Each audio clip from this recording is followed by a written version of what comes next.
बहुत दुख के साथ ये ब्लॉग मुझे बनाना पड़ रहा है दोस्तों। मैं बनाना तो नहीं चाह रही थी, लेकिन मैं खुद को रोक भी नहीं पाई।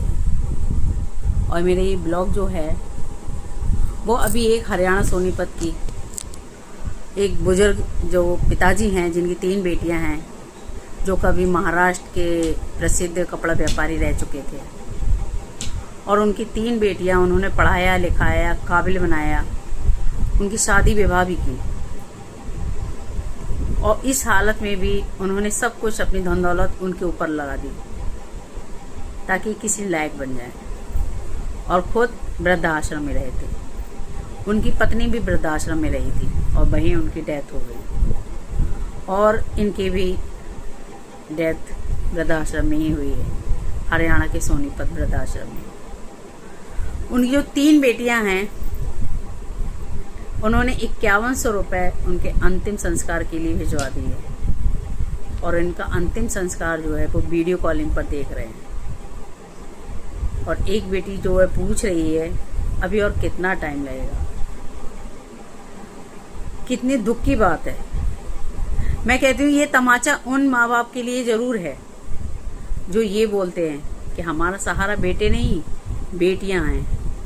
ऐसी भी हमारे समाज में बेटियां हैं। बहुत शर्म की बात है। माँ बाप कितना गर्व करते हैं अपने बेटों पर, अपनी बेटियों पर, और अगर औलाद ऐसी निकल जाए, वो भी लड़कियां, सोच भी नहीं सकता है कोई कि बेटियां ऐसी हो सकती है। बेटियों का दिल इतना कठोर हो सकता है, कैसे? हाँ, बेटों का तो लोग बोलते हैं, होता भी है, लेकिन बेटियों का दिल इतना कठोर कैसे हो सकता है?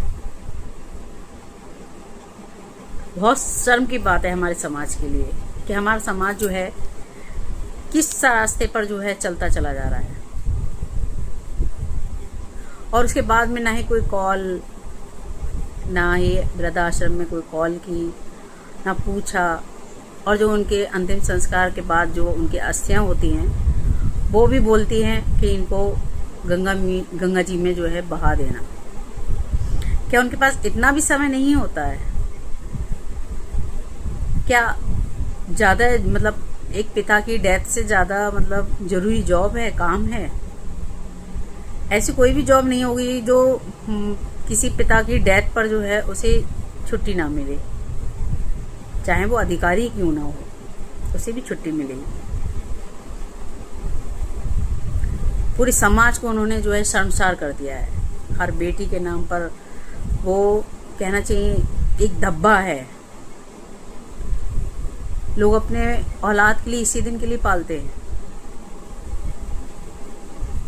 बहुत शर्म की बात है। जरा सोच कर तो देखिए कि इतना गंदा मतलब समाज के लिए उन्होंने संदेश दिया है। उनकी 3 बेटियों ने, वो तो चले गए, वो तो अपने जो भी उनका था अच्छे से, वो तो स्वर्गवासी हो ही गए, भगवान पास चले गए, लेकिन इनके कर्मों की सजा क्या मिलेगी? इन्हें तो लोग जीते जी थूक रहे हैं।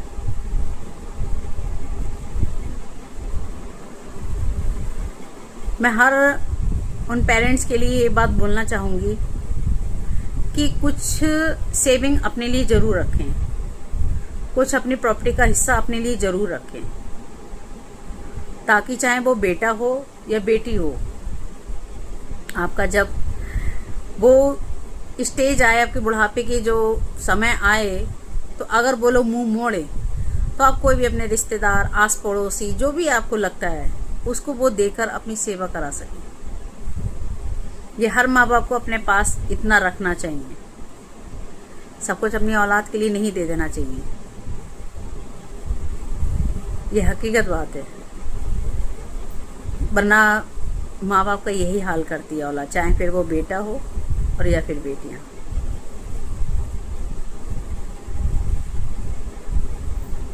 जय हिंद, जय भारत।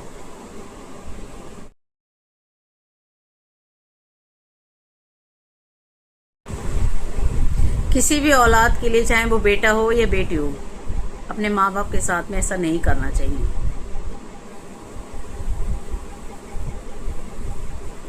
मतलब सोचो, जिस बाप ने तुम्हें पाला पोसा, पढ़ाया लिखाया, इस काबिल बनाया, और तुम उसके साथ अंतिम समय में इतना भी टाइम नहीं निकाल सकते कि तुम उसके अंतिम समय में जो उसकी चिता के पास में खड़े हो सको, 2 आंसू बहा सको।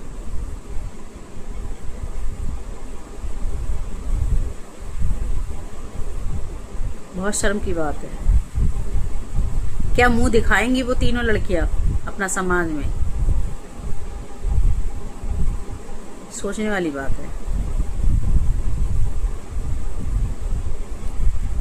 बाकी मैं नेक्स्ट ब्लॉग में मिलती हूँ दोस्तों। तब तक के लिए जय हिंद, जय भारत।